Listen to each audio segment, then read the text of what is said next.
Hello,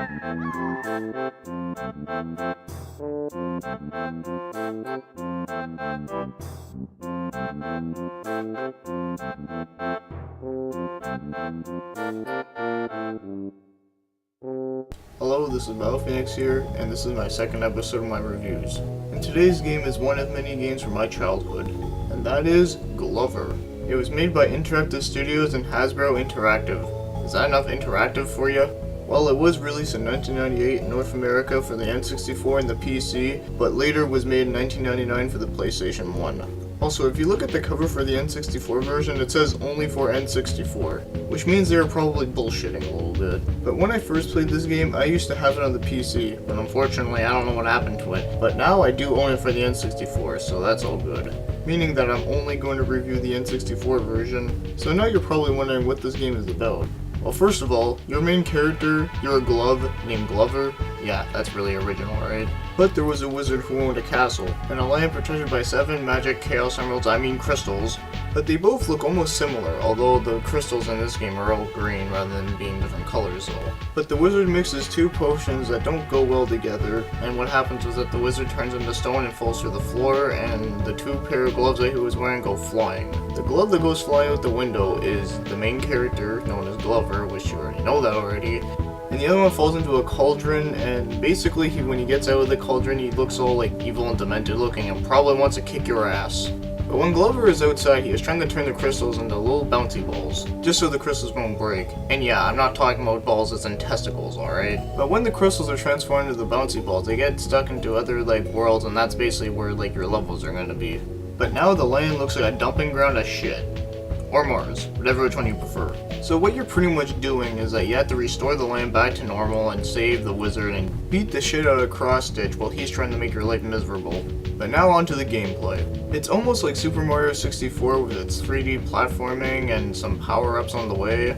Like for an example, there's running really fast and climbing up walls like Spider-Man, which is kind of cool. But one thing that makes this game very different is the fact that you have a ball and you have to take that ball with you while you go through the level and make it to the end with it. But sometimes that can be easier said than done because this game can be quite challenging sometimes. But you can also change your ball to like a bowling ball or a fragile crystal, which gives you more points when you run over these Garubs. But that crystal breaks easily, so don't mess around with it and break your balls. And if you're wondering what the hell are these Garubs that I just mentioned, well, basically they're these card things that you see around. They're kind of like coins from Mario or whatever, but what you do is that when you collect them all in each stage for a world, you can get a bonus level, but only when you're on normal difficulty. When you're on easy, you have a Garub locator, and basically it just helps you find all the Garubs in each level, and I'm pretty sure if you have that on normal, it'd be way too easy. Although I heard that there was a glitch that you can actually get the Garub locator on normal, but I don't really remember how to do it though. But I'm pretty sure you may be able to find it on YouTube somewhere. But now for the controls, they're pretty alright, although it does get kind of annoying when you jump on top of the ball, especially when you go in the water. Because if you go in the water with the ball, you're automatically going to go on top of the ball. But here's the problem though. When you're on top of the ball, the controls is reversed, so basically if you go up, you go down, and it's just a real pain in the ass to get used to. But other than that, the controls are actually pretty good,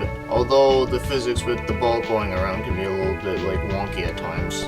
Now the graphics are actually pretty good for its time for an N64 game, but I can't really say too much about it, other than the fact that it's actually pretty colorful and all that.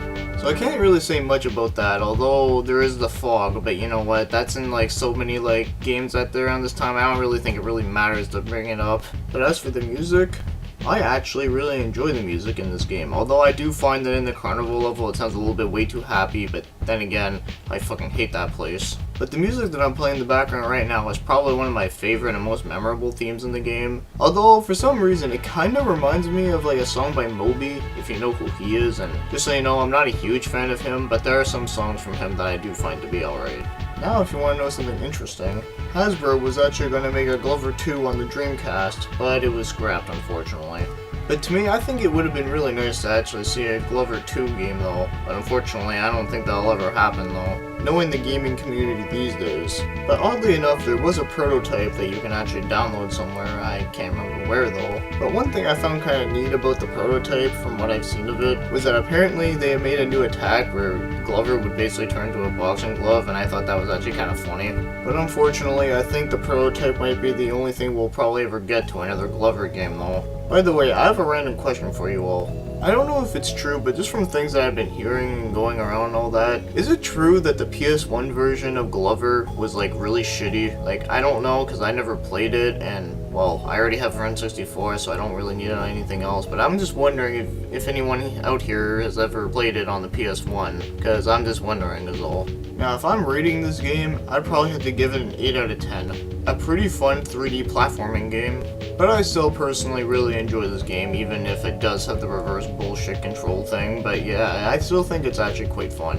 One thing that I actually hear kind of often sometimes when it comes to this game is that some people will say, "Oh, the game is too hard because you have to move the ball with you and I can't beat it."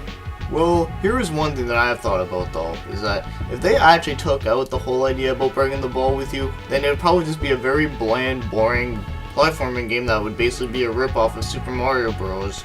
So I don't really see the whole ball part being a problem, other than the fact that it can be, like I said, it can be a little bit wonky with its physics, but I mean, not the worst thing that I've ever seen in a game before. And it's pretty much just the main objective of the game.